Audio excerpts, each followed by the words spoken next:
दिल्ली राजधानी की एक तेज तर्रार दरोगा शिल्पी को ये सूचना मिलती है कि दयाल होटल में गोरख धंधा चल रहा है, वेश्यावृत्ति।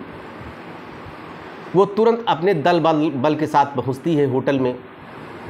वहाँ पर 7 जोड़े मिलते हैं, 7 को अरेस्ट कर लिया जाता है। होटल मालिक को भी अरेस्ट कर लिया जाता है। सबको थाने ले आया जाता है। थाने से सबके नकाब उतारा जाता है, चेहरा जो ढके थे। तो 7वां जोड़ा जो था उसमें जो पुरुष था वो दरोगा मैडम का ही पति था।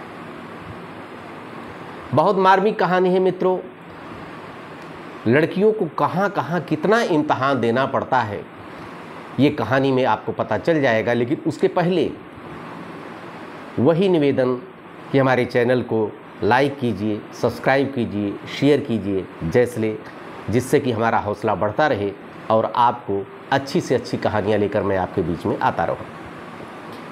मित्रों, शिल्पी एक बहुत ही होनहार लड़की थी। दिल्ली में उसके पिताजी, माताजी, साथ में उसकी एक छोटी बहन भी थी। ये बड़ी लड़की थी, तैयारी कर रही थी कंपटीशन की।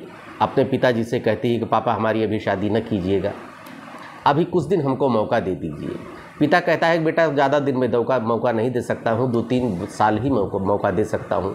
ग्रेजुएशन करने के बाद 2 साल वो तैयारी करती है, लेकिन दुर्भाग्य से कहीं उसका सिलेक्शन नहीं होता है।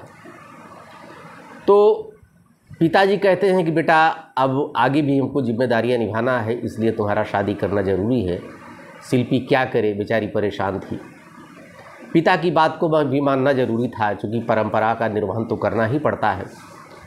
वो हाँ कर देती है। शिल्पी के पिताजी लड़का खोजने लगते हैं। दिल्ली में ही पटना का रहने वाला एक लड़का मिल जाता है। उसका परिवार दिल्ली में शिफ्ट था, क्योंकि शिल्पी का भी पटना के रहने वाली थी। दोनों ही परिवार दिल्ली में शिफ्ट था। अमन नाम का जो लड़का था वो प्रॉपर्टी डीलिंग का काम करता था, जैसा कोई बताया गया। इकलौता लड़का था।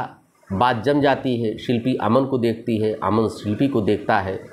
शिल्पी बहुत खूबसूरत थी, अमन भी कम स्मार्ट नहीं था।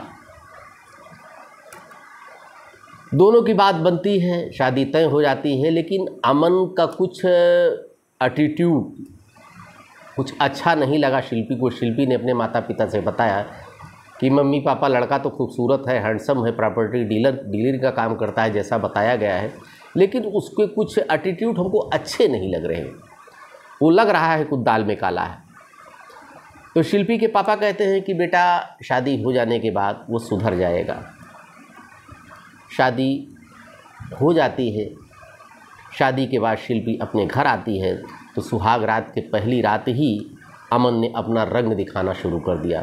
अमन शराब पीकर आता है और शिल्पी के साथ ऐसा वहशियाना व्यवहार करता है कि मालूम पड़ता है कि बस उसको उपभोग की एक वस्तु है, उसकी पत्नी नहीं हो। शिल्पी कहती है कुछ बातचीत तो कीजिए, लेकिन वो भूखे भेड़िया की तरह अमन शराब पीकर आया था, वो शिल्पी के ऊपर वो अटैक कर देता है और पूरी रात अपनी मनमानी करता है। सुबह होता है, शिल्पी को लगा कि हमारे साथ धोखा हो गया। एक दिन और बीतता है, दूसरे दिन भी उसका रवैया वही जारी रहता है। और सत्य ये था कि अमन प्रॉपर्टी डीलर नहीं था, झूठ बोलकर शादी की गई थी। उसका चाल चलन अच्छा नहीं था। वो कई लड़कियों के चक्कर में फंस चुका था और वो जाया भी करता था बाहर अड्डों पर, केवल उसको सुधारने के लिए। उसके पिताजी ने उसको लगा कि अमन सुधर जाएगा, इसकी अगर शादी की जाए। हमारे यहाँ की ट्रेंड है कि लड़का कोई अगर बिगड़ रहा हो तो उसकी शादी कर दीजिए तो सुधर जाएगा, ऐसा लोग सोचते हैं। ये नहीं सोचते हैं कि अगर लड़का बिगड़ गया है तो अभी तो सिर्फ वो एक ज़िंदगी उसकी बर्बाद हो रही है, और जिस दिन उसकी शादी हो जाएगी उसकी 3-3, 4-4 ज़िंदगियाँ बर्बाद हो जाएगी। इसलिए बेहतर है मित्रों, एक सलाह है कि जब तक लड़के में सुधार ना आवे ना शादी करो, ठीक है, लेकिन जब तक कोई लाइन न मिल जाए तब तक शादी नहीं करना चाहिए। अमन का भी वही हाल था। अमन बिगड़ा हुआ था। शिल्पी 2-3 दिन के बाद अपनी सासू से कहती है, सासू कहती है कि डांट लेती है, कहती है आप हमारे लड़के को तो आप तो हम लगा रहे हो, लड़का है इधर उधर चला ही जाता है तो क्या हो गया। आज का समय ऐसा चल रहा है, अब आधुनिक समय आ गया, तुम्हें पता नहीं है, लेकिन शिल्पी क्या करे बेचारी। वो अमन से इसकी कहती है कि सुधर जाइए, ये तो आप मैं तो हमारे साथ तो धोखा हो गया, आपके चाल चलन अच्छे नहीं हैं, आप रात में क्यों आप 1 बजे लौट कर आता, तो कहता तुमसे मतलब, बदतमीजी पूर्ण बात करता है। 1 हफ्ता किसी तरह से बीतता है, बाशीपना व्यवहार करता है। शिल्पी अपने घर जाती है, घर जाके अपने माता पिता से सारी बातें बताती है। माता पिता भी कहते हैं कि बेटा किसी तरह एडजस्ट करो। शिल्पी चूँकि माँ बाप की बात को अपने मानते हुए फिर चली जाती है अमन के घर पे। अमन का रवैया वैसे ही रहता है, वो रात रात 1-1 बजे तक गायब हो जाता रहता। उसकी लड़कियों में, उसके मोबाइल में तमाम लड़कियों के फ़ोटोग्राफ्स थे, वो बात करता रहता था, सबके साथ समय देता था। शिल्पी को समय नहीं देता था, वो समय भी देता था तो जैसे कोई उपभोग की वस्तु हो, शराब पीकर उसके साथ वहशियाना व्यवहार करता था। ऐसे ही करते करते 2 महीना बीत गया, किसी तरह से अब शिल्पी से नहीं रहा जाता था। तो वो क्या करे, समझाते समझाते परेशान हो गई। उसी बीच में 2 महीने के बाद शिल्पी को गर्भ ठहर जाता है, उसके पेट में बच्चा आ जाता है। शाम को आने के बाद अमन को खुशखबरी देती है। खुशखबरी वो अमन कहता है कि अभी हमें बच्चे की ज़रूरत नहीं। तो शिल्पी कहती अरे आप कैसे बाप हो।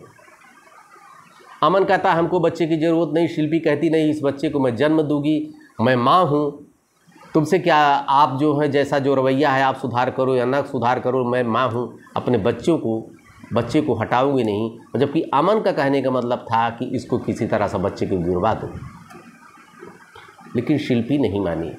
दोनों के बीच में झगड़ा होता है। अमन लात मारता है शिल्पी को, शिल्पी गिर पड़ती है, उसको ब्लीडिंग होने लगती है। उसके बाद अपने मम्मी पापा को फ़ोन करती है, उसके मम्मी पापा आते हैं, ले जाते हैं, उसको हॉस्पिटलाइज कराया जाता है। डॉक्टर जांच करने के बाद बताते हैं कि बच्चा खराब गया है, चूँकि चोट काफ़ी लग गई है। लेकिन अब शिल्पी ने तय कर लिया कि अब हमको उस घर नहीं जाना है। अपने माता पिता से कहती है कि पापा अगर मैं बोझ हूँ, मैं ट्यूशन पढ़ाऊँगी, लेकिन मैं अपना कंपटीशन जारी रखूँगी, मैं पढ़ूँगी लिखूँगी, लेकिन उस घर में नहीं जाऊँगी। मैं तुम्हारे बेइज्जती हो जाएगी आपकी, इसलिए तलाक की भी बात नहीं करूँगी मैं। अमन की तरफ से 1-2 बार आते हैं बुलाने, उसको लेने आते हैं, लेकिन वो जाती नहीं है। अमन चाह रहा था तलाक हो जाए। शिल्पी ने कहा हम तलाक नहीं देंगे, आपको जो करना हो कीजिए, हम कोई आपको पकड़े थोड़ो हैं। ऐसे करते करते 2 साल बीत जाता है। शिल्पी अपनी तैयारी करती रहती है।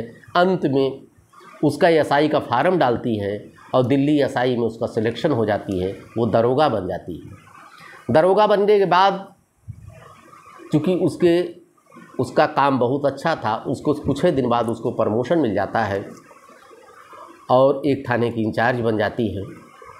लेकिन अमन से वो कोई कांटेक्ट नहीं रखती है, क्योंकि अमन प्रॉपर्टी डीलर था, बड़े बाप का बेटा था।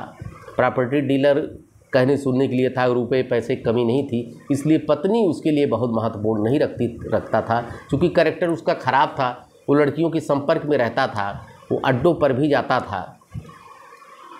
तो उसके सामने शिल्पा एक वस्तु मात्र थी। लेकिन एक दिन ऐसी घटना घटती है जिसको आप सुनेंगे मित्रों तो आप कुछ खुद हतप्रभ रह जाएंगे।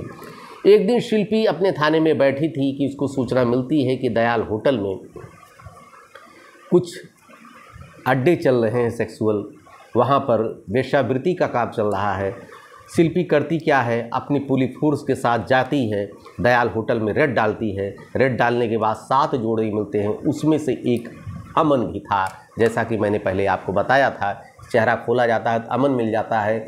अमन जैसे उसके सर पे पानी पड़ गया हो, वो तुरंत हाथ जोड़ता है शिल्पी के सामने कि हमको छोड़ दीजिए। शिल्पी तुरंत मुंह पे अपने उंगली रखती है कि कुछ यहाँ पर मत बताओ, क्योंकि शिल्पी पहचान गई थी। उसके बाद अपने हवलदार से कहती है कि जो 7वां जोड़ा है उसको लेकर कमरे में चले आइए, 7वां जोड़ा को जो पुरुष है।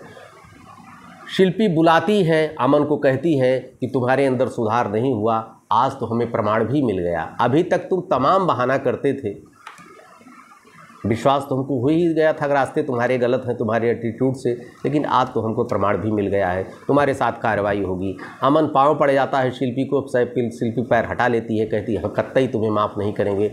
सबके साथ जो धाराएं लगेंगी वही तुम्हारे साथ भी लगेगी। मुकदमा लिखती है, समुचित धाराओं में कार्रवाई करती है, अमन को जेल भेज देती है। उसके बाद जब पता लगता है अमन के माता पिता को, तो शिल्पी के घर जाते हैं। शिल्पी लेकिन वो कहती है मेरा नैतिक कर्तव्य है, मैं नौकरी की हूँ, हम देश की सेवा कर रहे हैं, हम अपना काम करेंगे, हमारे लिए पति माने नहीं रखता, सबसे पहले हमें जो जिम्मेदारियाँ मिली हैं हमें उसका निर्वहन करना पड़ेगा।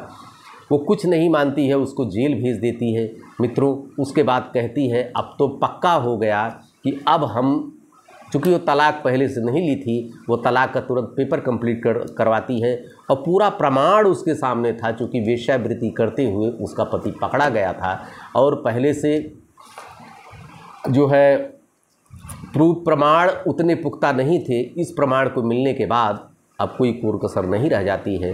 वो अपना पेपर कंप्लीट करती है, उसके बाद तलाक फाइल कर देती है केस। 2-3 महीने की प्रोसीडिंग के बाद तलाक मिल जाता है और उसके बाद शिल्पी कहती है अब हम शादी नहीं करेंगे, देश के प्रति जो हमारा कर्तव्य है उसका हम निर्वहन करेंगे। अमन को हमेशा के लिए अपनी ज़िंदगी से हटा देती है। आप बताइए मित्रों कि शिल्पी ने जो किया क्या उचित था? क्या अमन को माफ़ कर देना चाहिए या शिल्पी को अमन के घर चले जाना चाहिए, या जो निर्णय उसने लिया उचित निर्णय लिया? कमेंट बॉक्स में आप लिख कर भेजिए, जिससे कि हमारा हौसला बढ़ता रहे और थोड़ा आप हमको अनुभव देते रहिए, जिससे अपनी कहानियों में जो भी आप हमको सलाह देंगे, जो सुझाव देंगे, उसको भी हम डालते जाएंगे। अन्य लोग भी इससे लाभान्वित होंगे। ढेर सारी शुभकामना। देखते रहिए अयोध्या दर्पण। फिर मिलेंगे नई कहानी के साथ। धन्यवाद।